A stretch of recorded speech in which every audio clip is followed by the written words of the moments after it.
بسم اللہ والصلاة والسلام علی رسول اللہ، اما بعد۔ محترم سامعین کرام، دروس قربانی کے سلسلے میں ایک اور نئی درس کے ساتھ آپ کے سامنے حاضر خدمت ہے۔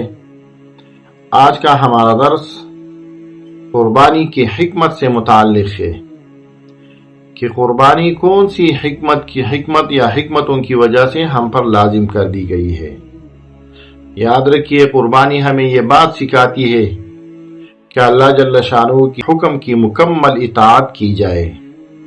یاد رکھیے، قربانی ہمیں سکھاتی ہے کہ ہم اپنی نفس کو قربان کر دیتے ہیں۔ قربانی ہمیں سخاوت اور ہمدردی سکھاتی ہے، اور سب سے اہم بات یہ ہے کہ قربانی ہم سنت ابراہیمی کی وجہ سے کرتے ہیں۔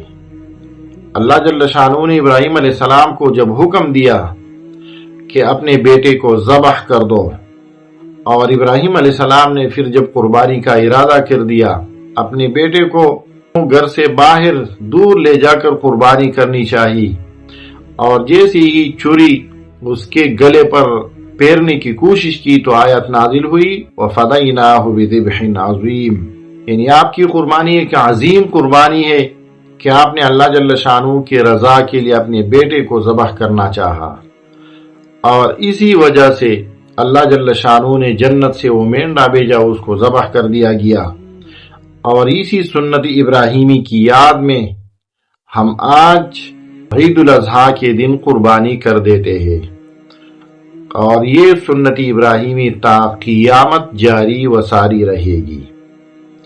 ایک عام بات یاد رکھیے کہ قربانی اخلاص کے ساتھ کیجیے، ریاکاری سے اپنے آپ کو بچائیے۔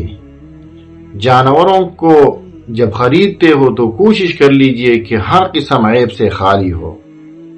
قربانی کا جو مقررہ وقت ہے نماز عید کے بعد اور 12 یا 13 ذو الحجہ تک بنا بر اختلاف، اسی کے اندر آپ قربانی کر دے۔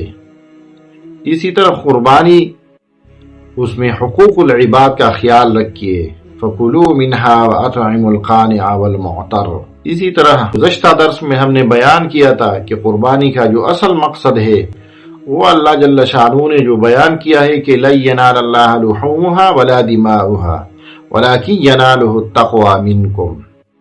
تو تقوی کو مد نظر رکھتے ہوئے، اخلاص کو مد نظر رکھتے ہوئے، اللہ جل شانہ کی رضا کے لیے، سنت ابراہیمی کو زندہ رکھنے کے لیے، اور رسول اللہ صلی اللہ علیہ وسلم کی اطاعت میں قربانی کر دینی چاہیے۔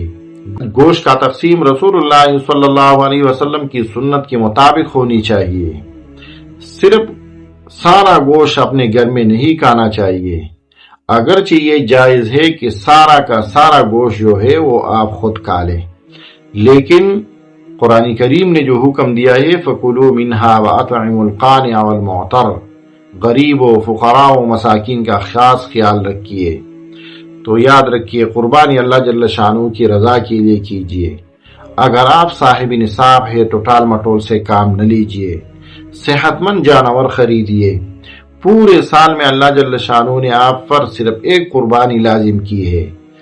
اگر ابراہیم علیہ السلام کی طرح ہمیں یہ حکم دیتا کہ اب ہر سال اپنے بیٹوں کو ذبح کر دو تو یہ بات بالکل ناممکن تھی، چونکہ اللہ جل شانہ کا علم وسیع ہے، تا قیامت ہر چیز اس کے علم میں ہے۔